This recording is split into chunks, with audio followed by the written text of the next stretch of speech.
മറുപുറത്ത് grand classics Kottayam ടീമുകൾ തമ്മിലുള്ള പടയോട്ടങ്ങളിലേക്ക് കളിക്കളം ആവേശത്തിന്റെ അതിർവരമ്പുകൾ ഭേദിച്ച് കളിക്കളത്തിന്റെ നടുത്തളത്തിലേക്ക് നടന്നു കയറി പടവെട്ടി നേടാനുള്ള ചിടക്കോലി കൂട്ടുകാർ ആർട്സ് ആൻഡ് സ്പോർട്സ് ക്ലബ്ബ് സംഘടിപ്പിച്ചിരിക്കുന്ന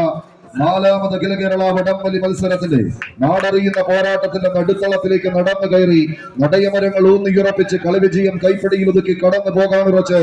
എത്തിച്ചേർന്ന പടയാളി കൂട്ടങ്ങളുടെ തേരോട്ടങ്ങളിലേക്ക് തട്ടകം വഴിമാറുന്ന ഒരു കാഴ്ച. തട്ടും തടവുമില്ലാതെ ഒരു തട്ടുതകർപ്പൻ പോരാട്ടത്തിന് കളിത്തട്ടകമൊരുക്കി കടന്നു വന്ന കളിക്കൂട്ടുകാർ മുഖാമുഖം ഒരു പടയോട്ടത്തിന് കളമൊരുക്കി ഏതാണ്ട് 5 അടിയിലധികം വിജയദൂരം തങ്ങൾക്ക് അനുകൂലമാക്കി സാം മുടിയൂർ കുന്നയിൽ സ്പോൺസർ ചെയ്യുന്ന ക്ലാസിക് 7 എറണാകുളത്തിന്റെ പടക്കുതിരകൾ പടയാളി കൂട്ടങ്ങൾ അവസാന 10 അടിക്കരികിലേക്ക് നടന്ന് കയറി പോകുന്ന ഒരു കാഴ്ചയെങ്കിൽ തിരിച്ചു പോക്കിന് കളമൊരുക്കാൻ ഗ്രാൻഡ് ക്ലാസിക്സ് കോട്ടയം ടീമുകൾ തമ്മിലുള്ള പടയോട്ടത്തിലേക്ക് കളിമൈതാനി ആവേശത്തിന്റെ അവസാന ആൾരൂപങ്ങളായി മാറി തൊട്ടതെല്ലാം പൊന്നാക്കി മാറ്റി എതിരാളികളുടെ പൊന്നാപുരങ്ങളെ തച്ച് തകർത്തൊരു കളി വിജയം കൈപ്പിടിയിൽ